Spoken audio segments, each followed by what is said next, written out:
I'm Katherine Reynolds, 34, and 3 years ago, my husband Brandon laughed in my face when I asked to attend his company's executive gala. Someone with your background wouldn't understand our conversations, Katie, he said, swirling his scotch. You'd embarrass yourself, and me. His words stung worse than the time he forgot to mention me in his Fortune 500 profile. Yesterday, I sat across from him in our kitchen as he begged for my help. His empire was crumbling, his elite friends vanished, and the only person who could save him was the wife he deemed unworthy. If you're watching this and have ever been underestimated by someone who was supposed to love you, this story might feel familiar. I'd love to know where you're watching from, and if you've experienced something similar, hit that like button if you've ever proven someone wrong who doubted you. And subscribe to hear more stories about how family dynamics can completely transform when the tables turn unexpectedly. Now, let me tell you how I went from being the wife who wouldn't understand to the only person who could save my husband's collapsing empire. I grew up in Cleveland, Ohio, in a neighborhood that wasn't poor but certainly wasn't rich.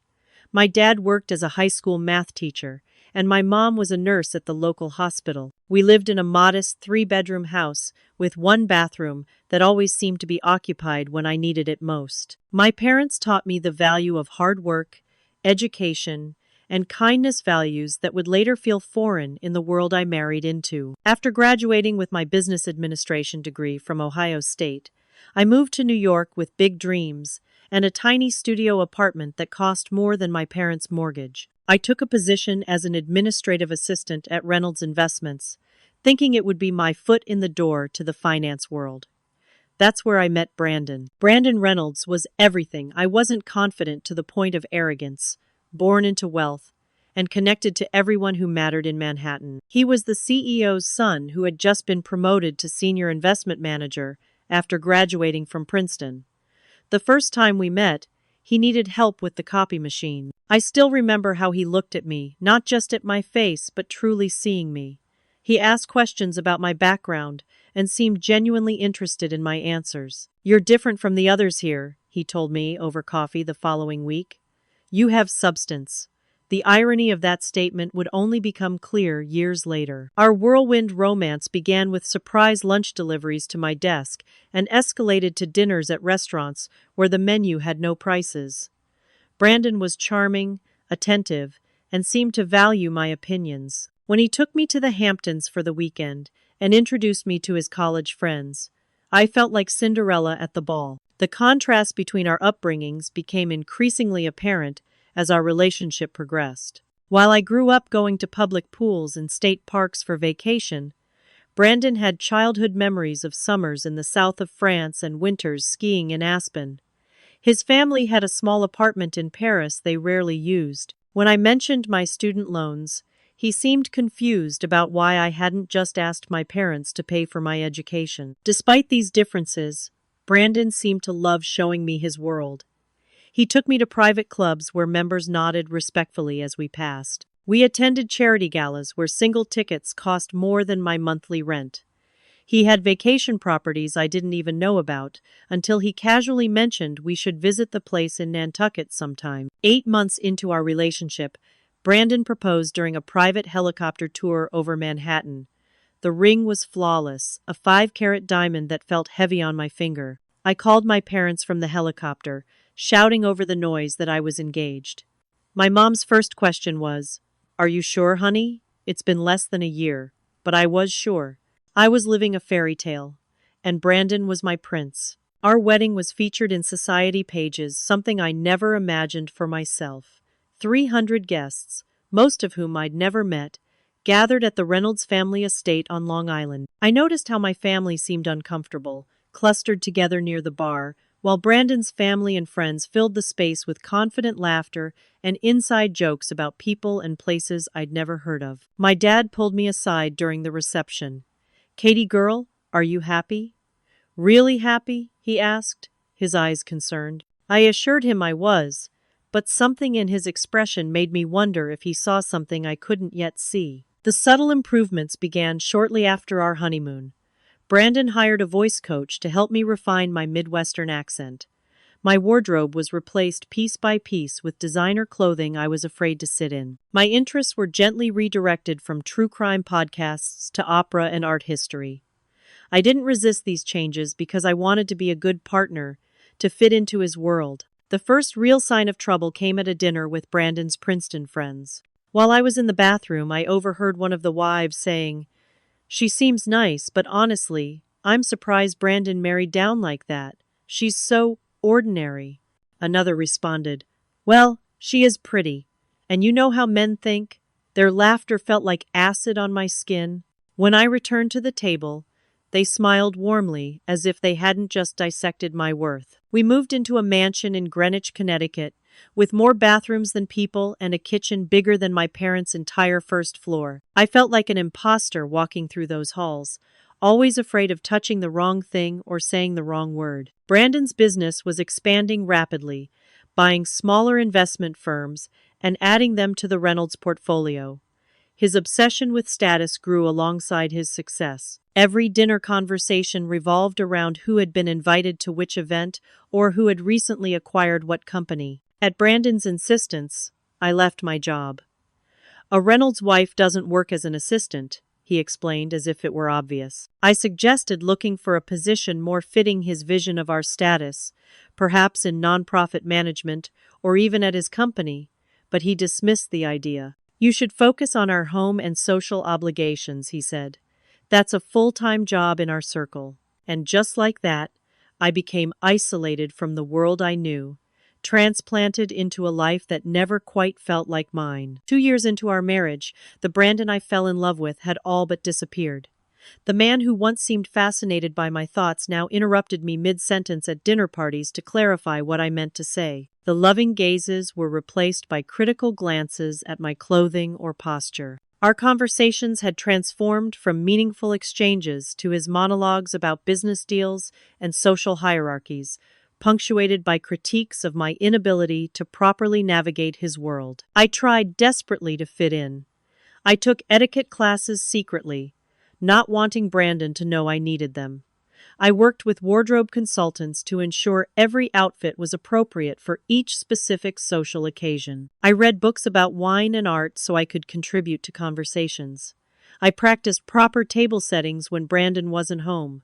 Despite these efforts, I remained the outsider. "Katie, darling," Brandon would say with that condescending smile that made my stomach turn, "your lack of pedigree is showing again." He said it as if it were a loving reminder, sometimes adding, "It's not your fault, of course. You simply weren't raised in this environment." There was a dinner party at the Andersons that I still replay in my mind during sleepless nights. I'd mentioned enjoying a Cabernet we were drinking, and Brandon immediately launched into a correction about how I didn't understand the vintage or why it was special. "My wife is still developing her palate," he told the table with a chuckle. "She used to think box wine was fancy." Everyone laughed, including me, because that's what was expected. What Brandon didn't know was that I had actually researched that specific vineyard before the dinner, anticipating his test. I knew the wine's history and why the 2010 vintage was particularly celebrated, but sharing that knowledge would have embarrassed him, and I had learned that his humiliation always resulted in my punishment through cold silence or cutting remarks. Brandon's business success continued to grow. Reynolds Investments was featured in Bloomberg and Forbes. He appeared on financial news programs as an expert on market trends. Each achievement pushed him further from me and deeper into a world where I was merely an accessory he'd occasionally remember to bring along. I discovered I had been excluded from important social events when pictures appeared online. Brandon smiling with other executives and their wives at galas I hadn't known about. When confronted, he explained that he didn't want to bore me, or that it was just business. Later, I found invitations he'd hidden, addressed to both of us. The isolation might have broken me completely if not for Rachel Porter.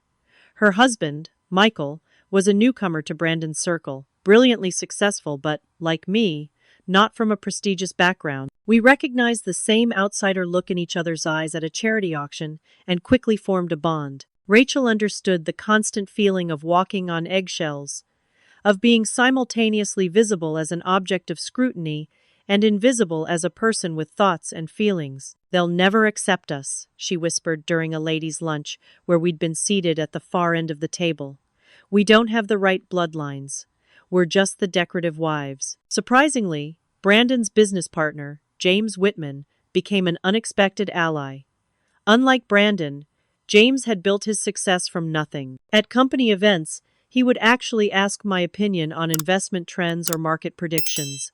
The first time it happened, I froze, unaccustomed to being addressed as someone with a brain. Brandon quickly jumped in to answer for me, but James politely insisted, "I'd like to hear what Catherine thinks." I gave my honest assessment of a tech stock everyone was buzzing about, suggesting it was overvalued. 6 months later, when that stock plummeted, James nodded to me across a crowded room. It was the first time I'd felt validated in years. Brandon's dismissal of my intelligence reached its peak with the executive gala incident. Reynolds Investments was hosting their annual black tie event at the Plaza. I'd attended the previous year, standing silently beside Brandon as he networked, introducing me only as my wife, without my name. This year, I'd prepared thoroughly, reading up on all the company's recent acquisitions and market positions. When I asked Brandon what time we needed to be ready, he looked confused. "You're not coming," he said, adjusting his cufflinks in the mirror. "What? Why not?" "I've already chosen my dress," I replied, trying to keep my voice steady. He laughed, actually laughed in my face. "Someone with your background wouldn't understand our conversations, Katie," he said, swirling his scotch. "You'd embarrass yourself. And me." I stood frozen, the words hitting like physical blows. "Besides," he continued, not noticing or caring about my expression, "it's going to be a serious business discussion about our upcoming merger.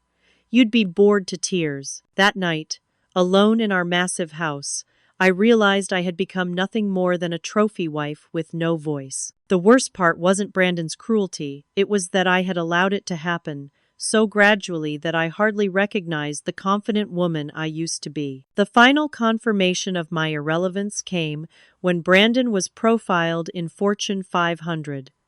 The 4-page spread detailed his business acumen, his education, even his hobbies and favorite restaurants. There was not a single mention of his marriage or me.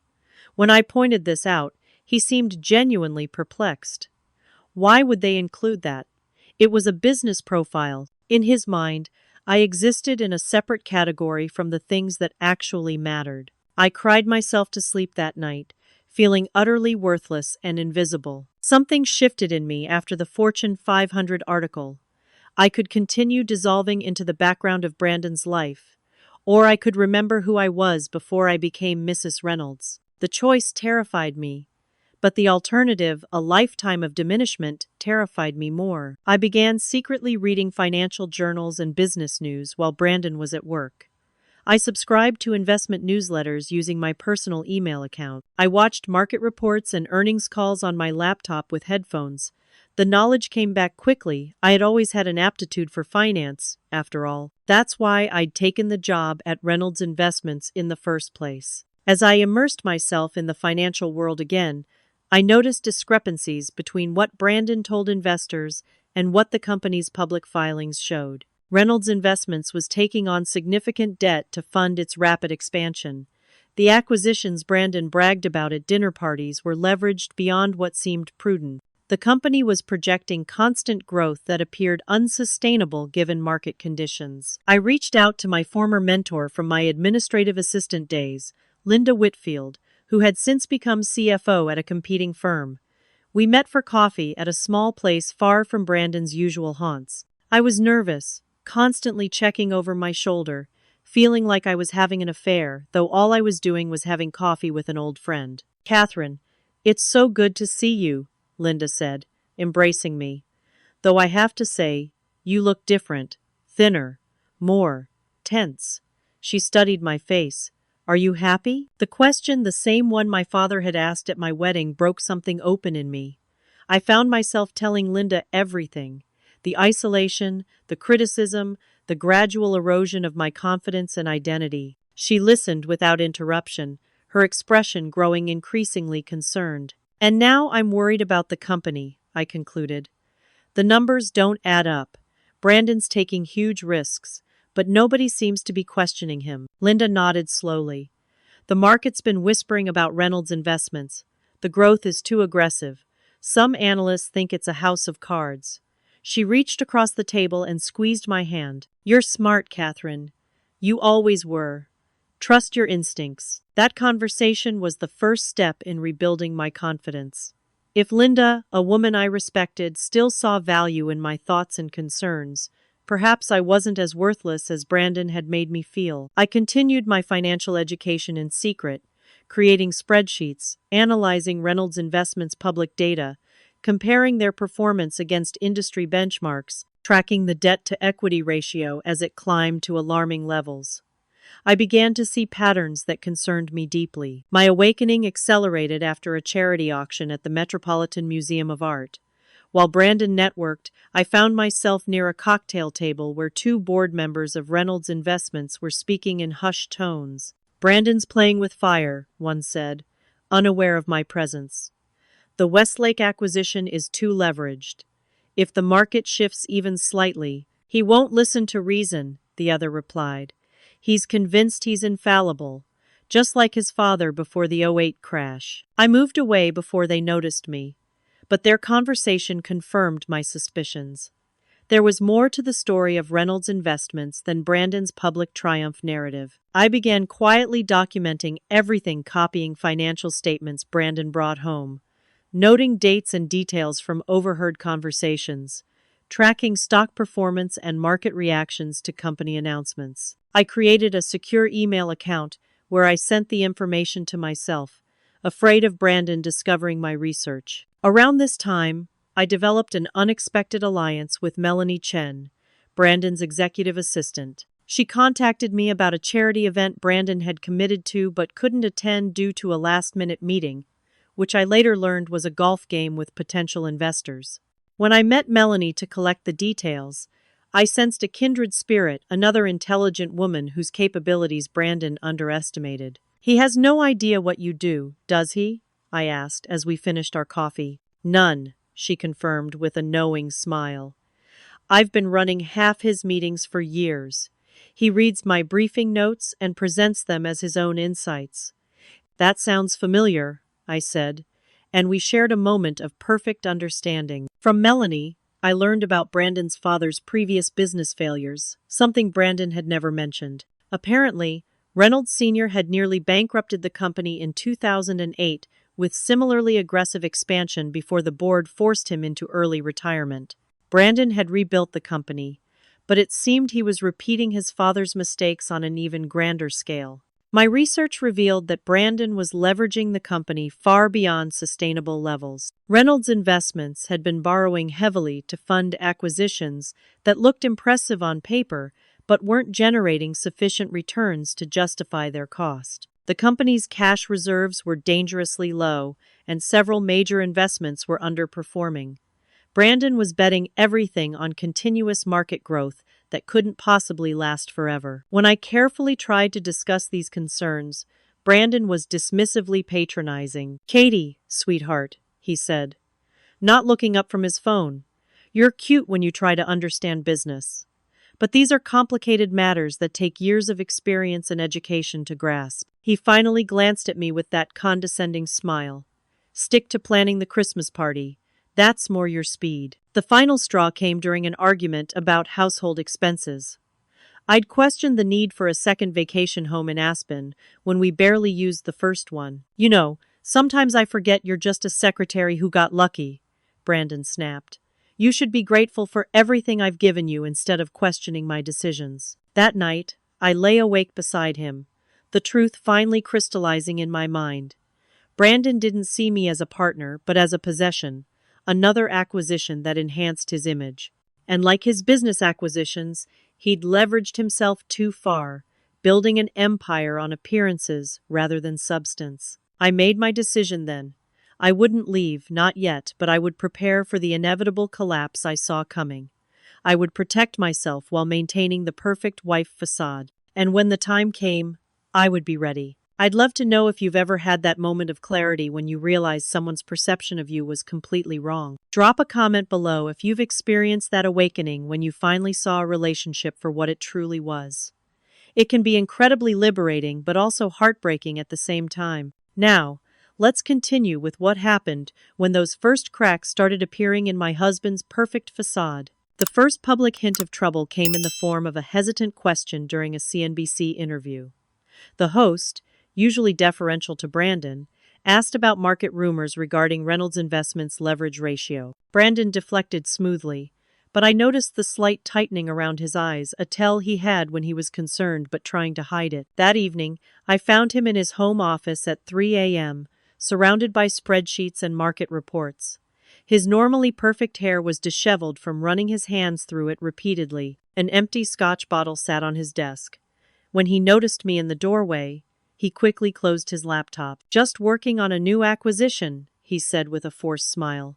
"Go back to bed." But as I returned to our bedroom, I heard him on the phone, his voice urgent. "Listen, we need to move those assets before the quarterly report. The board can't see those numbers." The panic attacks began soon after. Brandon would wake gasping for breath, sweat soaking through his expensive pajamas. He blamed it on work stress and increased his drinking to help him sleep. I pretended to believe him while continuing my own research. The market was beginning to ask the same questions I had been asking myself for months. The first major blow came when Westlake Capital, a significant investor, unexpectedly pulled out of a deal that Brandon had already announced publicly. The press release cited strategic differences, but financial blogs speculated about deeper concerns. Reynolds Investments stock dipped 7% that day. Brandon's response was to become increasingly hostile toward any perceived questioning of his authority, especially from me. When I gently suggested postponing the renovation of our Greenwich home, given the economic uncertainty, he exploded. "Since when are you a financial expert?" he shouted. "Just because you read a few articles doesn't mean you understand how business works. Stay in your lane, Catherine." The irony was painful. My lane, according to Brandon, didn't include financial decisions, yet I was seeing the warning signs his ego wouldn't let him acknowledge. I arranged to meet James, Brandon's business partner, under the pretense of discussing a charity board I was joining. We met at a quiet restaurant in Tribeca, far from Brandon's usual haunts. "How bad is it?" I asked once we were alone. James looked surprised, then resigned. "You know, I've been watching the numbers. The debt is unsustainable if the market turns, which it will eventually." He studied me for a long moment. "Brandon always said you weren't interested in business." "Brandon says a lot of things that aren't true," I replied evenly. James sighed heavily. "It's worse than you think. The Westlake deal falling through isn't just a setback, it was our lifeline. We needed that capital to cover the losses from the Miller acquisition. And the board? Half of them are Brandon's golf buddies. The others are raising concerns, but he controls enough votes to ignore them." James looked genuinely troubled. "Catherine, he mortgaged your house last month. Did you know that?" I felt the blood drain from my face. "He did what?" "He needed personal collateral for a loan. He said you had agreed to it." I hadn't, of course. My signature had either been forged or buried in documents. Brandon had asked me to sign without reading, just boring legal stuff, Katie. The true extent of our financial situation became clear when I attended a board meeting as hostess, another demeaning role where I was expected to arrange refreshments and then disappear. Instead of leaving after the coffee was served, I lingered in the adjoining room, listening through the partially open door. "These projected returns are pure fantasy," an older board member was saying. "We're overleveraged by at least 30%. And the Miller assets are toxic." "Thomas, we've been through this," Brandon replied, his voice tight with controlled anger. "The risk is calculated. The returns will materialize in Q3. That's what you said about Westlake, and they walked away because our books didn't add up." Another voice chimed in. "We need an independent audit." "Absolutely not." Brandon's voice turned cold. "This company has been in my family for 3 generations. I will not have outsiders questioning our integrity based on temporary market fluctuations." The meeting deteriorated from there. Brandon eventually stormed out, not even noticing me as he passed. The board members followed, their expressions grim. One, the older man who had spoken first, gave me a look of such pity that I had to turn away. I was beginning to see that Brandon's elite circle was fracturing. His longtime friends were suddenly busy when he called. Invitations to exclusive events stopped arriving. At the few social gatherings we still attended, conversations would awkwardly halt when we approached, then resume with forced brightness and carefully avoided mentions of business. The wife of another investment firm CEO pulled me aside at a gallery opening. "Catherine, darling, I just want you to know that whatever happens, you can call me." Her words were kind, but her eyes held that same pity I'd seen from the board member. She was already distancing herself while attempting to assuage her guilt. I continued gathering documentation and securing copies of important financial records. I opened a separate bank account at a different bank from our joint accounts and began transferring small amounts, nothing that would alert Brandon, but enough to give me a safety net. I consulted privately with a financial advisor who specialized in high net worth divorces, though I wasn't yet sure that was my path. Brandon's increasingly desperate attempts to maintain appearances became painful to watch. He bought a new Bentley when we couldn't afford it. He doubled our donation to the Metropolitan Opera when we should have been cutting back. He hired additional household staff when we should have been reducing expenses. The breaking point came during a dinner party at our home. Brandon had insisted on hosting, despite my concerns about the cost. Halfway through the evening, an investment banker I'd always disliked, Todd Harriman, made a comment about another firm that had recently downsized. "Heard they're selling the jet," Todd said with faux sympathy. "Always the first sign of trouble, isn't it? The toys go first." Brandon's face flushed dark red. "Some of us know how to weather market adjustments without panicking like amateurs," he snapped. An uncomfortable silence fell over the table. Todd raised an eyebrow. "No one said anything about panicking, Brandon. Just making conversation." After that night, 3 more investors pulled out of Reynolds Investments deals. The stock dropped another 12%. Brandon came home drunk, his tie askew, and collapsed onto our kitchen island. "We're completely overleveraged," he slurred, staring at nothing. "Every fucking thing is built on debt." I pretended this was news to me. "What does that mean for the company?" "It means we're one market downturn away from bankruptcy unless I can find emergency capital." He laughed bitterly. "Turns out my brilliant strategy was just repeating my father's mistakes on a grander scale." I made him coffee and listened as he rambled about betrayal by the same elite circle he'd so proudly belonged to. The same people who'd laughed at his jokes and accepted his generosity were now avoiding his calls and withdrawing their investments. The SEC announcement of an investigation into Reynolds Investments accounting practices came 3 days later.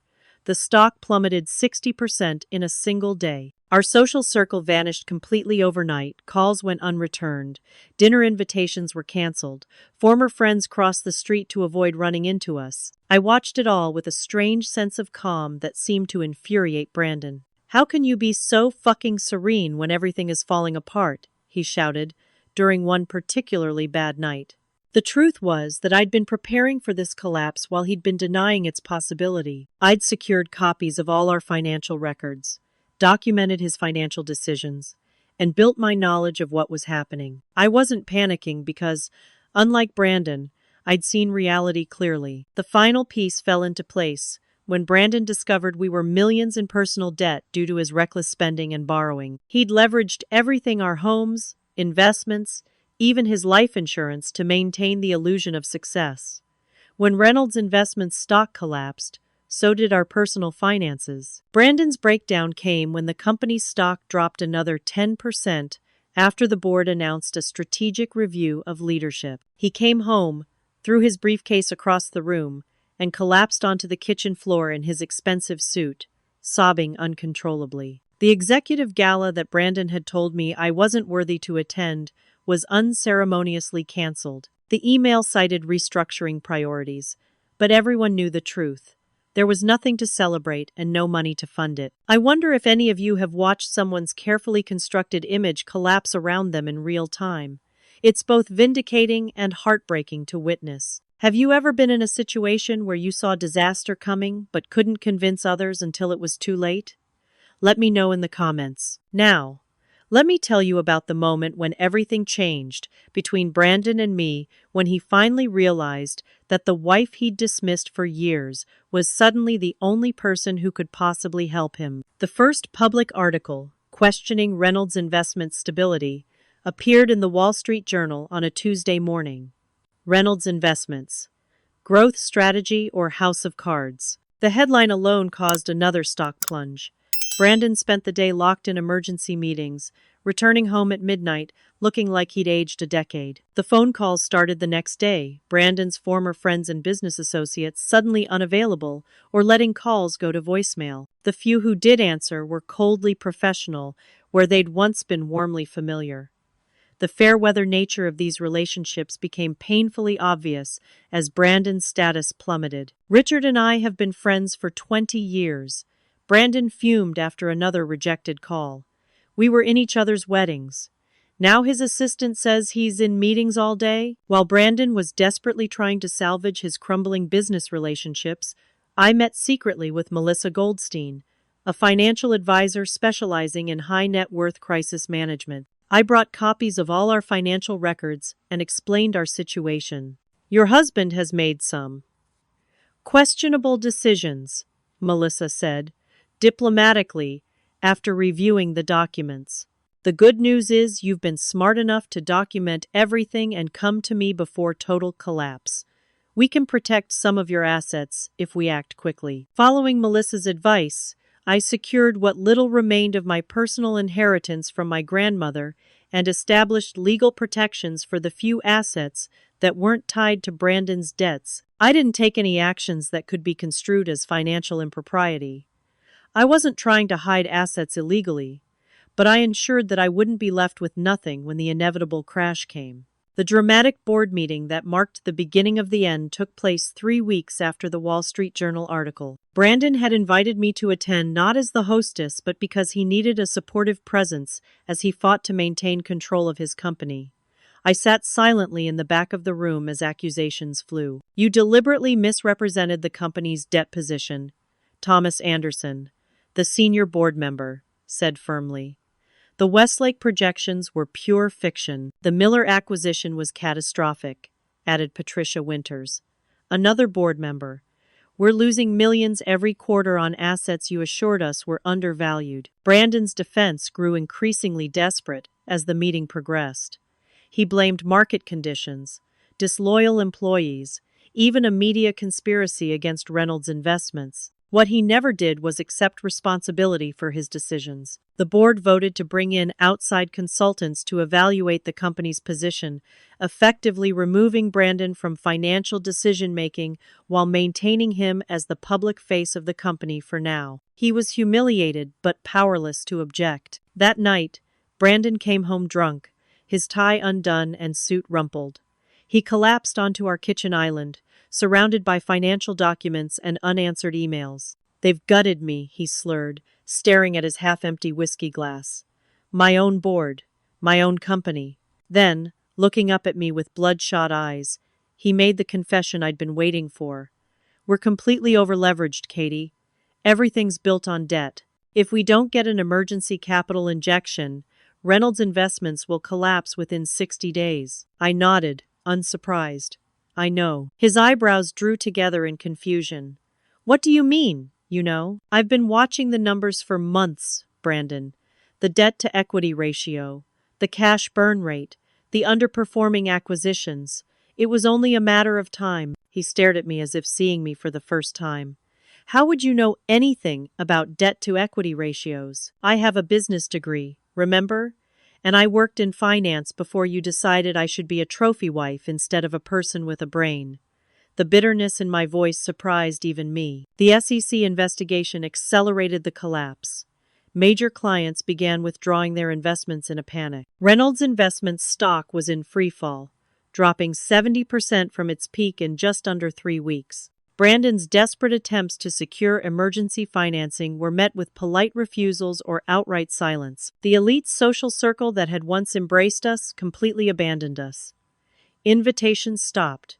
Calls went unanswered. The same people who had enjoyed our hospitality and accepted expensive gifts now pretended not to see us when we crossed paths at restaurants or events. I watched Brandon's mounting panic with a strange detachment.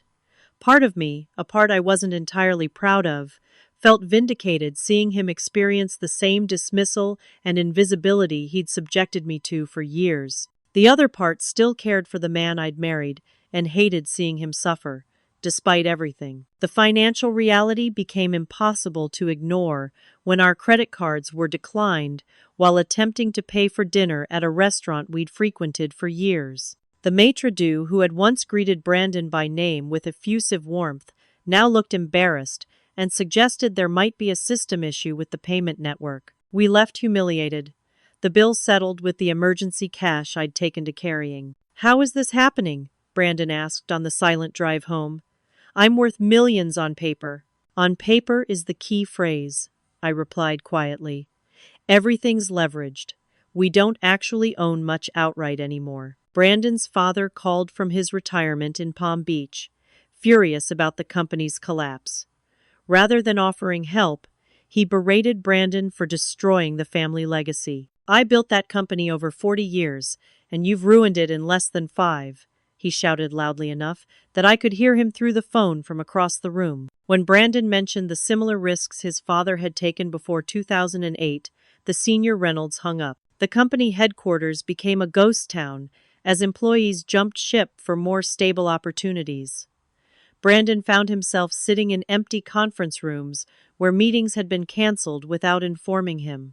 His executive assistant, Melanie, gave her 2 weeks' notice with genuine regret she had a family to support and couldn't risk staying on a sinking ship. The discovery of our personal financial situation hit Brandon like a physical blow. We were millions in personal debt due to his leveraged investments and extravagant spending. The mansion in Greenwich had 2 mortgages against it. The vacation properties were underwater. The investment accounts had been used as collateral for business loans. "How did you let this happen?" he asked me one night, as if I had been in charge of our finances all along. "Me?" I laughed incredulously. "You told me to stay in my lane, remember? You made every financial decision without consulting me. You took out a second mortgage without even telling me, let alone getting my consent." His face crumpled. For perhaps the first time, he had no rebuttal. The company stock plummeted another 15% when the board announced a strategic review of leadership. Everyone in the financial world understood this as code for looking for a replacement CEO. Brandon's professional humiliation was complete. His breakdown came that evening. He stormed into the house, threw his briefcase across our marble foyer, and collapsed onto the kitchen floor in his $5,000 suit, sobbing uncontrollably. "It's all gone," he kept repeating. "Everything I built, everyone I thought I could count on, all gone." I sat on the floor beside him, not touching, not speaking. This was the reckoning I had anticipated for months. The executive gala, the same one Brandon had told me I wouldn't understand and wasn't worthy to attend, was unceremoniously canceled via a terse email, citing restructuring priorities. The empire had not just cracked, it had shattered completely. As Brandon lay broken on our kitchen floor, I realized the final irony. The wife he had deemed intellectually inferior, socially inadequate, and fundamentally unworthy, was now the only person who hadn't abandoned him. And unbeknownst to him, I might be the only person who could possibly save what remained of his crumbling empire. The morning after Brandon's breakdown, I came downstairs to find him at our kitchen table, surrounded by financial documents, his laptop open to a spreadsheet of cascading red numbers. He hadn't changed clothes from the day before. His eyes were bloodshot from crying or lack of sleep, probably both. "Brandon?" I said softly. He looked up slowly, as if the movement required immense effort. "It's over, Katie. Reynolds Investments will declare bankruptcy within 30 days unless we find emergency capital. No one's returning my calls." I poured myself coffee and sat across from him. Tell me exactly what's happening. Maybe it was exhaustion or desperation, but for once, Brandon didn't deflect or condescend. He explained how the company's aggressive expansion had been built almost entirely on debt. The acquisitions that had made headlines weren't generating enough revenue to service the loans that had funded them. The company needed a significant cash infusion to meet obligations coming due next month, or it would default on its loans. The board is meeting tomorrow to discuss a Chapter 11 filing, he concluded, his voice hollow. 3 generations of Reynolds leadership ended by me, and personally, I asked, though I already knew the answer from my own research. We're underwater on almost everything. The Greenwich house, the place in Aspen, the apartment in the city. I used our investment accounts as collateral for business loans. When the company goes under, he trailed off, unable to finish the sentence. I sat silently, letting the moment stretch between us. Part of me, the part still wounded by years of dismissal and belittlement, wanted him to feel the full weight of his failures before I offered any help. The better part of me recognized that he was still my husband, and his pain was real. None of my so-called friends will even take my calls, Brandon continued, bitterness creeping into his voice. The same people who were happy to drink my wine and sail on my boat now act like I'm radioactive. Even my father refuses to help. He says I've destroyed the family legacy. I nodded, unsurprised. The fair-weather nature of those relationships had been obvious to me long before it became clear to Brandon. Then came the moment I'd been waiting for, the desperate confession. Katie, everything is falling apart, Brandon said, his voice cracking. The company, our finances, my reputation, it's all gone. I don't know what to do. I took a slow sip of my coffee, maintaining the calm demeanor that had been infuriating him lately. What about Linda Whitfield? Brandon's head snapped up. Your old boss? What about her? She's CFO at Meridian Capital now. They've been looking to expand their wealth management division. His eyes narrowed. How do you know that? I read the financial news, Brandon. I always have. I paused, letting the implication sink in. Meridian might be interested in acquiring parts of Reynolds' investments. It would give them the client base they want without the overhead of starting from scratch. Brandon stared at me, as if seeing me for the first time. You think Linda would even take my call after how He stopped, perhaps finally realizing how he had treated my former colleagues when we first married. Not your call, no. But she might take mine. We've stayed in touch. The shock on his face would have been comical under different circumstances. You've been in contact with Linda Whitfield? Since when? We meet for coffee every few months. We had lunch last week, actually. Brandon's expression cycled through confusion, anger, and finally, desperate hope. Would you call her? Ask if Meridian might be interested in emergency financing or a partial acquisition. And there it was, the moment when the man who had told me I wasn't worthy of his elite circle, who had dismissed my intelligence and business acumen for years, was now begging for my help. The man who had laughed at the idea of me attending his executive gala was now hoping I could save his company. I could reach out, I said carefully. But if I do this, things need to change, Brandon. Anything, he said quickly. Whatever you want. I'm not talking about material things. I'm talking about respect, equal partnership. No more treating me like an accessory or an embarrassment. He nodded rapidly. Of course. I've been awful to you, Katie. I see that now. Do you? Because this isn't just about you suddenly being nice to me because you need something. This is about fundamentally changing how you see me and our marriage. Brandon's face crumpled again. I don't deserve your help. I know that. I've been cruel and dismissive and horrible to you for years. It was the first genuine acknowledgement of his behavior I'd ever heard from him. But please, he continued, if not for me, then for the employees who will lose their jobs if Reynolds collapses. Some of them have been with the company for decades. They don't deserve to suffer because of my mistakes. That actually resonated with me. I'd always liked many of the rank-and-file Reynolds employees, the administrative staff, the accounting department, the IT team. They were hard-working people who had always treated me with more respect than Brandon's executive team. I'll call Linda, I decided. But I make no promises about the outcome. The relief on Brandon's face was palpable. Thank you, he whispered. I arranged a meeting with Linda for the following morning.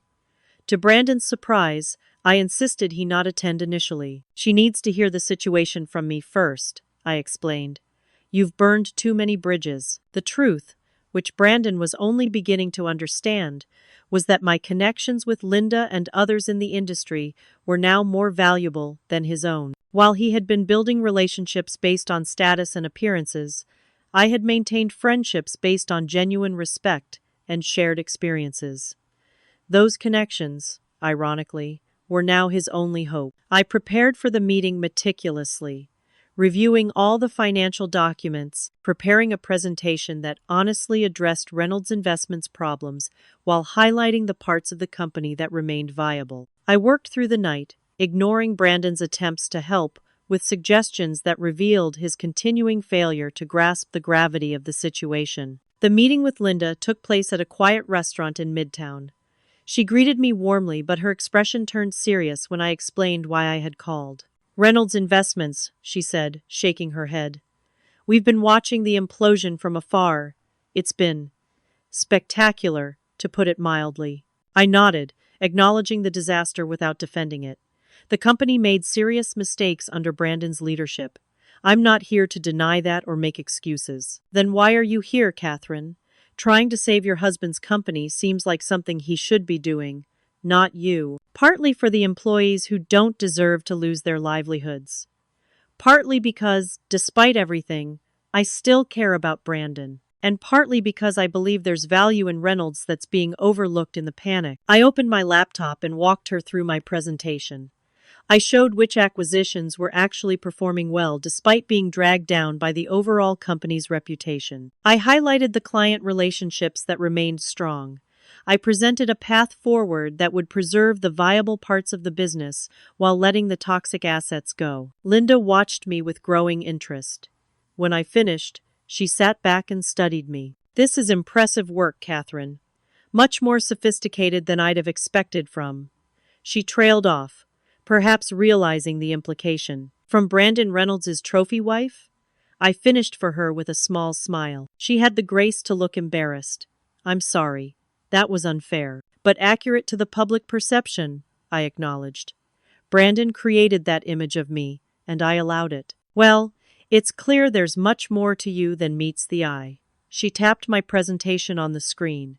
This analysis is excellent. Meridian might be interested in the wealth management division and the Boston office. She paused. But we'd need significant oversight during any transition. Your husband has demonstrated questionable judgment. I understand completely. Would he accept that? From what I remember of Brandon Reynolds, his ego doesn't allow for much supervision. He's in no position to make demands, I replied simply. And I would be personally involved in the transition. Linda raised an eyebrow. You? In what capacity? That's part of my condition for arranging this meeting. If Meridian acquires any part of Reynolds, I want a position on the transition team. She looked surprised, then thoughtful. You know, that might actually work in our favor. You know the company from the inside, but aren't implicated in its missteps. She nodded slowly. Let me take this to our board. In the meantime, I think it's time I spoke with your husband. When Brandon arrived 30 minutes later, I watched the dynamics with fascination. He entered with his usual confident stride, but I could see the desperation beneath the facade. He reached to kiss Linda's cheek, but she extended her hand instead, keeping the interaction strictly professional. Brandon, she said coolly. It's been a while. Linda, thank you for taking this meeting. It means a lot that you'd consider. She cut him off. I'm considering it because your wife made a compelling case. Her analysis of Reynolds' situation is the most honest assessment I've seen. Brandon looked at me, surprise evident in his expression. Catherine prepared an analysis, a very thorough one, Linda confirmed. She identified the viable parts of Reynolds that might interest Meridian, while acknowledging the problems that led to this crisis. I could see Brandon struggling to reconcile this information with his perception of me. The idea that I could create a financial analysis compelling enough to interest Meridian Capital seemed to genuinely shock him. The Wealth Management Division and Boston office show promise, Linda continued. We might be interested in acquiring them, with certain conditions. Anything, Brandon said quickly, whatever conditions you need. First, Catherine would join the transition team as Meridian's representative. Brandon's expression was priceless confusion, disbelief, and the dawning realization that his wife was negotiating his company's salvation. Catherine would, of course, if that's what you want. Second, you would step back from day-to-day operations during the transition period. You'd maintain your title for public continuity, but operational decisions would rest with our management team. This was clearly harder for Brandon to accept. His jaw tightened, but he nodded stiffly. I understand. And third, we'd need complete transparency about all liabilities, contingent or otherwise. No surprises, Brandon. Absolute transparency, he agreed quickly. Linda looked skeptical, but nodded. I'll present this to our board tomorrow. If they're interested, we'll need to move quickly before Reynolds' situation deteriorates further. As we left the restaurant, Brandon was uncharacteristically quiet. In the cab back to our apartment, he finally spoke. You've been meeting with Linda all this time? Learning about finance? Creating presentations? Yes, I replied simply. Why didn't you tell me? The question was so absurd I almost laughed. Would you have listened, Brandon? Or would you have patted me on the head and told me to stick to planning dinner parties? He had the grace to look ashamed. I've been a fool, haven't I? Yes, I agreed. But more importantly, you've been cruel. You made me feel worthless, Brandon. Invisible. For years. And yet you're helping me now. Why? I considered the question carefully. Partly for the Reynolds employees who don't deserve to suffer. Partly because, despite everything, I made vows to you that I still take seriously. And partly because I want you to fully understand exactly what you've been dismissing all these years. Brandon nodded slowly, the full reality of his situation, and our relationship perhaps truly sinking in for the first time. My elite friends are gone, he said quietly. My business is collapsing. My reputation is in tatters. And the only person willing to help me is the wife I treated as intellectually inferior and socially embarrassing. He looked at me, really looked at me. I don't deserve your help, Catherine. No, I agreed. You don't. But you're getting it anyway. What you do with this second chance is up to you. As our cab weaved through Manhattan traffic, I felt a shift in our relationship, the beginning of either a new, more balanced partnership or the dignified end of a marriage that had been unbalanced from the start. Either way, I was finally being seen for who I really was, and that alone was a kind of victory. I wonder if any of you have been in a situation where someone who dismissed you suddenly needed your help. Did you give them that second chance? Did they truly learn and change from the experience? Share your thoughts in the comments. Now, let me tell you how Brandon reacted when he finally realized just how capable I truly was and how the balance of power in our relationship fundamentally changed. After our meeting with Linda, I agreed to contact my mentor on one condition. Brandon would need to relinquish control during the transition and accept that I would be deeply involved in the process. This wasn't about revenge or power, it was about acknowledging reality. Brandon's judgment had led Reynolds' investments to the brink of collapse. Mine might help save what could be salvaged. I need your word, Brandon, I said firmly as we sat in our living room that evening. No undermining me behind the scenes.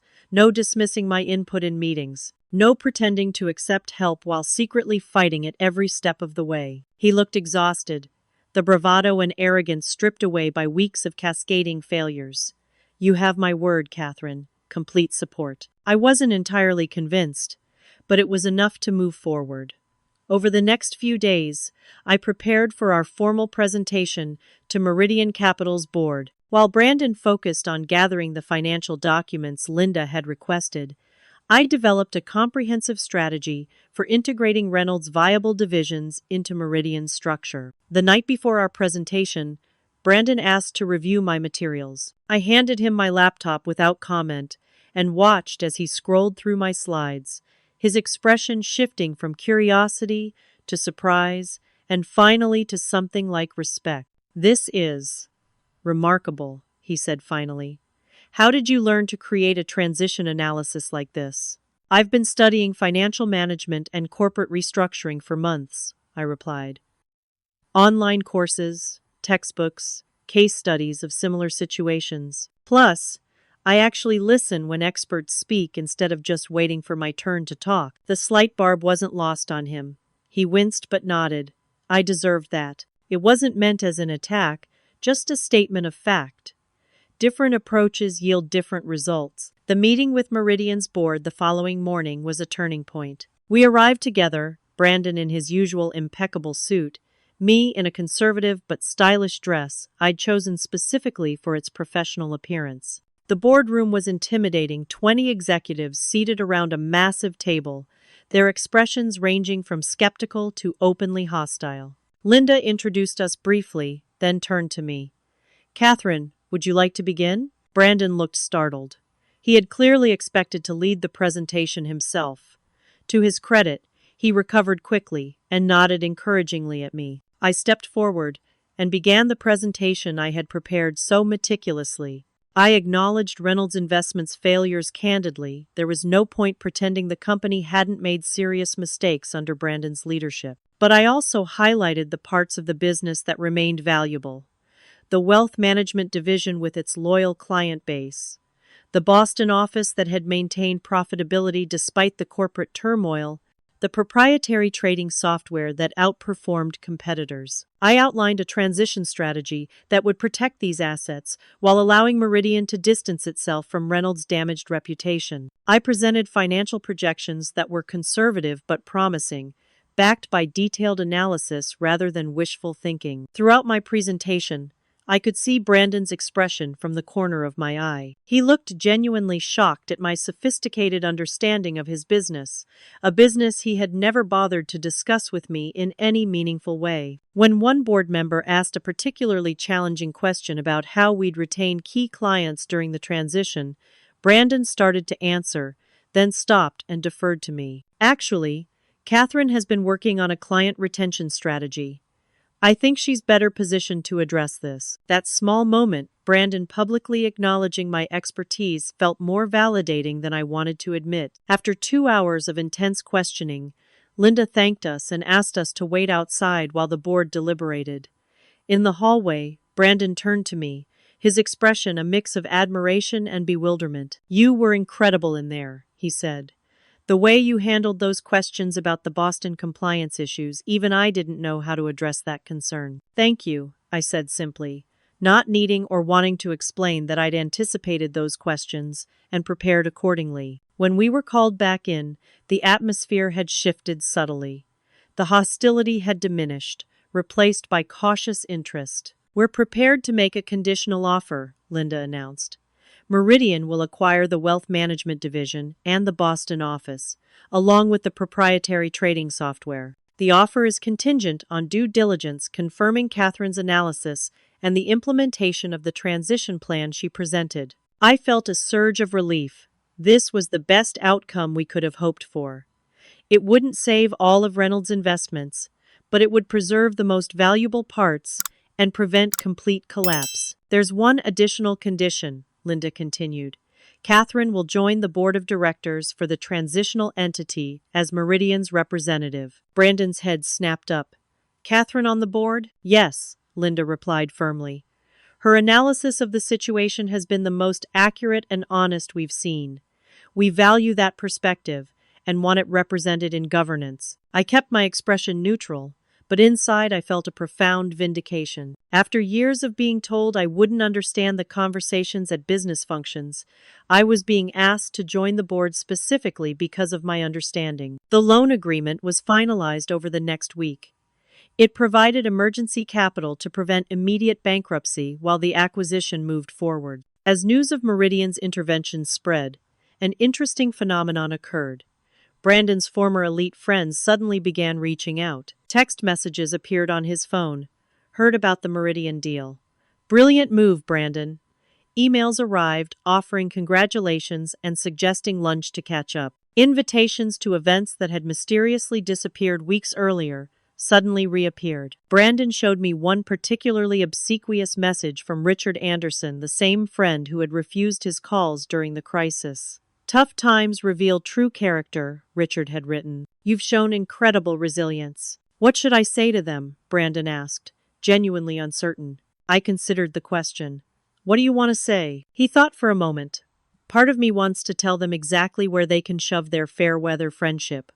Another part knows that rebuilding my professional network might be necessary eventually." "You don't have to decide today," I pointed out. "Professional courtesy doesn't require immediate re-entry into social relationships that proved hollow." Brandon nodded slowly. "You're right." He put down his phone without responding. Over the following weeks, I began attending transition meetings at Meridian.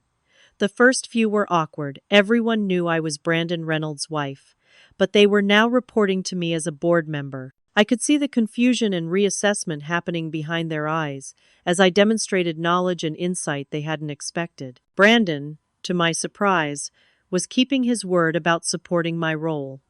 In the meetings he attended, he deferred to my judgment on operational decisions. When one Reynolds executive tried to go around me by appealing directly to Brandon, he firmly redirected them back to me. "Catherine is leading the transition team," he said clearly. "These decisions fall under her authority." The company restructuring proceeded more smoothly than expected.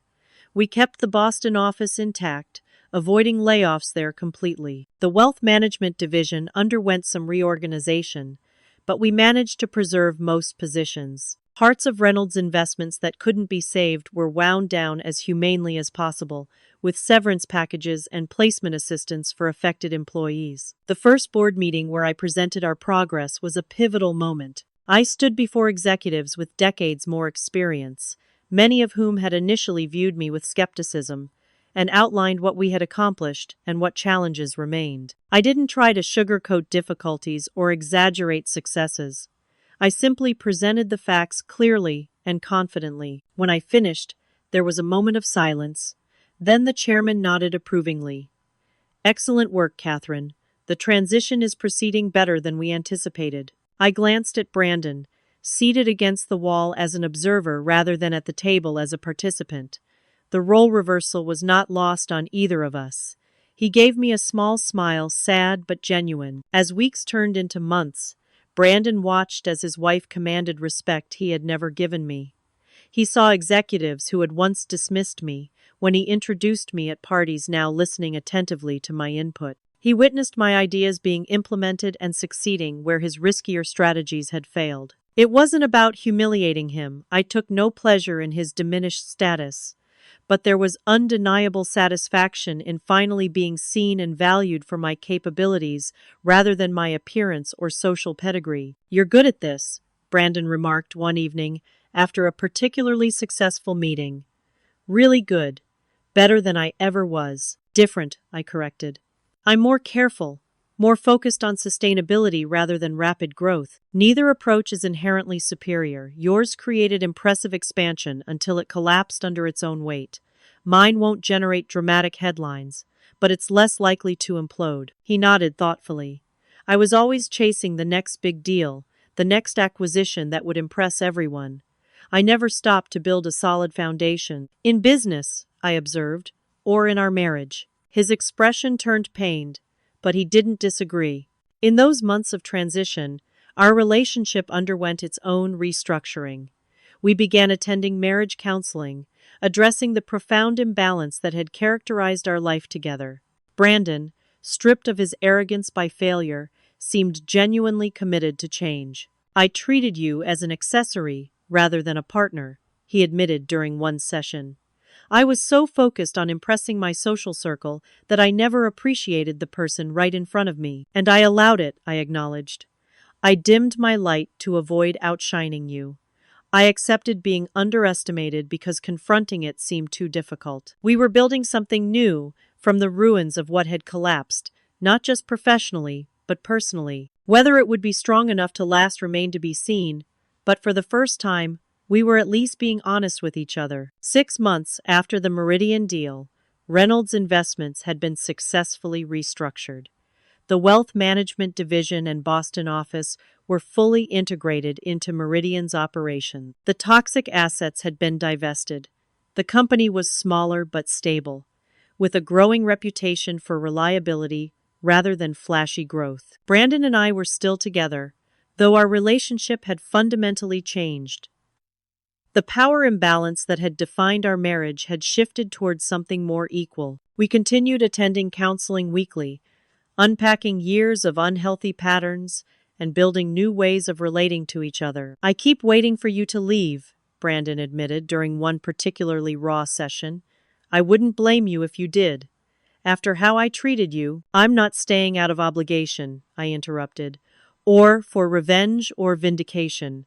I'm staying because I see potential for something better between us. But that potential has to become reality, or I will leave." He nodded, understanding the boundary I'd drawn.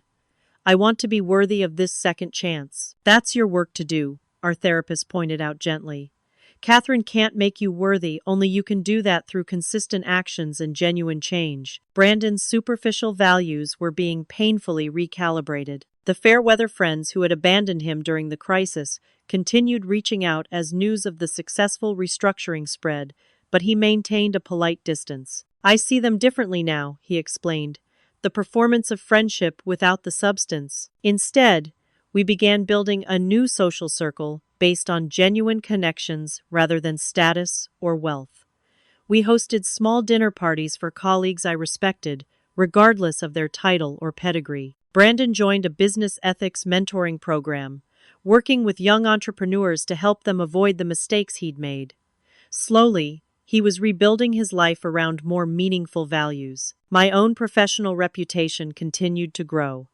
After the successful transition, Meridian offered me a permanent position as Vice President of Integration Strategy. I accepted, finding unexpected fulfillment in work that utilized my analytical skills and careful approach to growth. Our financial situation had stabilized, though at a much reduced level from our previous lifestyle. We sold the Greenwich mansion for something more practical, a comfortable but not ostentatious home closer to the city. The vacation properties were liquidated to pay down debt. We kept one car instead of 3.